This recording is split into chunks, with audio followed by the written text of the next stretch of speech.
Unfortunately, I was stitched up last year for winning this trophy by Vanessa. Thank you, Vanessa. And I've been asking everyone. Thank you. I've been asking everyone for little things they've done this year, and it's amazing how everyone keeps really quiet when you ask them things. After a few drinks, I found out a lot of stories.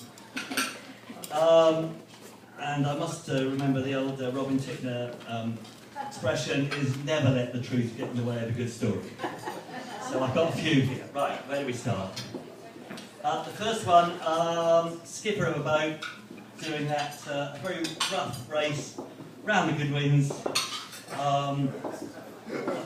It was blowing 30 knots, wind against tide, and I'm afraid the poor helmsman fell off his perch, and he did fall across the cockpit, and he didn't know actually for 2 days until he went to A&E.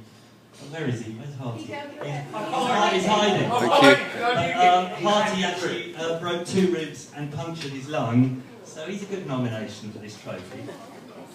Lucky enough, Tony's already given me one of these trophies. Yeah, but I was awarded it twice last year, so... Anyway, the next boat, a boat called Mantra. They were on holiday. They anchored up a cliff. They were entertaining their children, as they always do. They're very good looking after their children. Anyway, they were entertaining them by throwing them off the bow and seeing how far they get past the boat.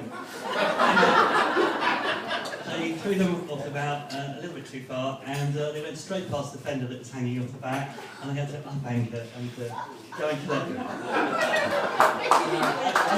I did say never let the truth get in the way of the story. Here's another one. Our very own Amazon, actually, when sailing in the James Cup in very light winds, we got caught in a net. Fisherman's net. I've never seen such an angry fisherman came up to us and say, "Didn't you see that boy half a mile that way and half a mile that way?" But we didn't. And he tried to tow us out and couldn't, but luckily we sailed out and no one saw us, so I'm sure we won't. That's that one. I spoke to the Elixir. Where are they? Right there. Rick and Fran right there. I tried to find out what they'd done wrong this year, and they didn't really. They said the only reason they didn't enter any races is because their Windex was broken.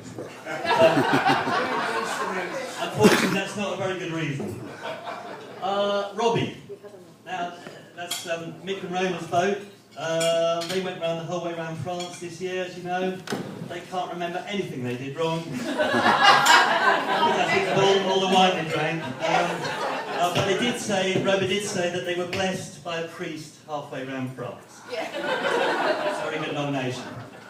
The only one I can find for Havana Papa is that they ran out of Carlsberg during Birmingham. I think that's quite serious. Only on the last Sunday. Okay, well, that's a good nomination.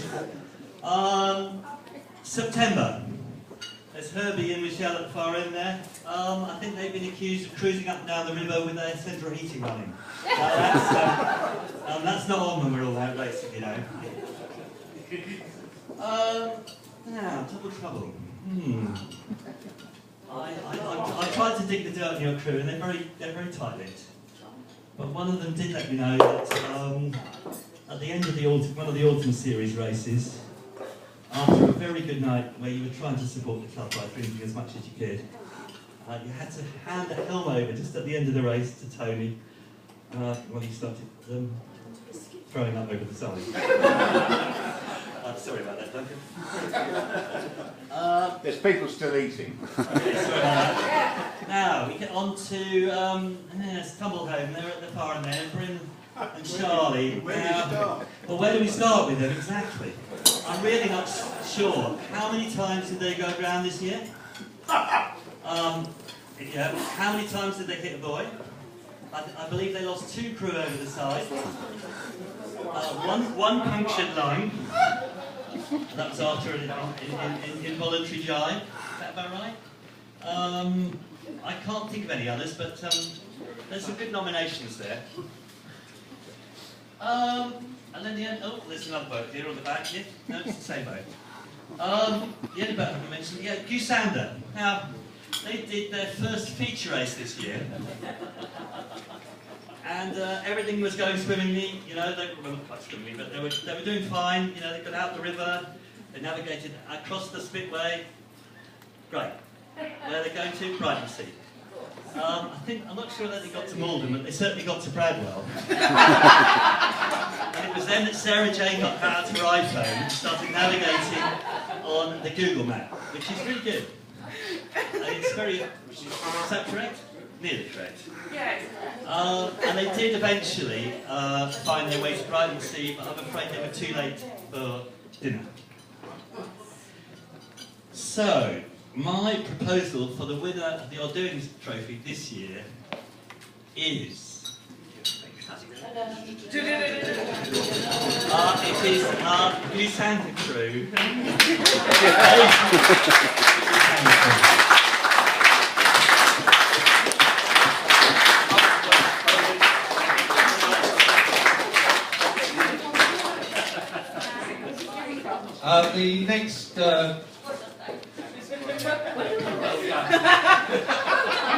The next trophy is a special award, and Russ Cash will announce the winner.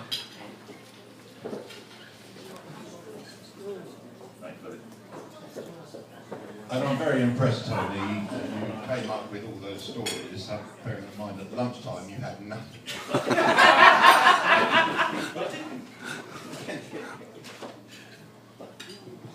I'm very pleased to introduce a new prize to the Yacht Club. It will be known as the Fathomless Trophy. It will be awarded to those owners who, eschewing all hope of success and glory, doggedly carry out pursuits of hydrographic knowledge of the shallows and shoals of the River Prout.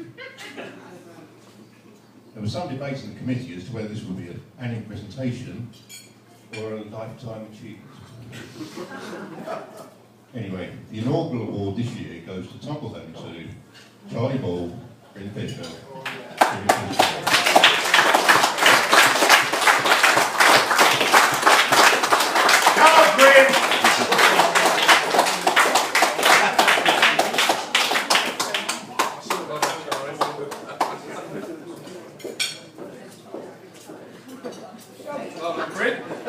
Front and centre.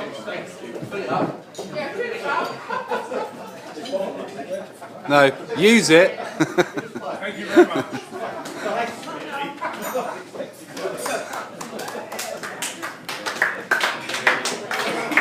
Right, we have one more trophy to go, and it is the Sport Bowl trophy.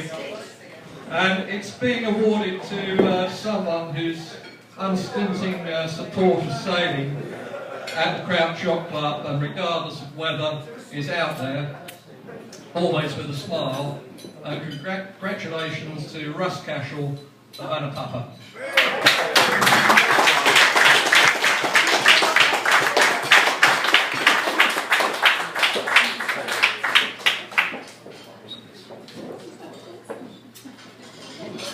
The trophy is in recognition for his committee vote work. Thank you, Russell. The Commodore, Duncan Haley, would like to say a few words. Very few. I'd just like to welcome you all to the Crouch Yacht Club this evening and wish you a happy Christmas, a prosperous New Year. Thank you very much for coming. Well done.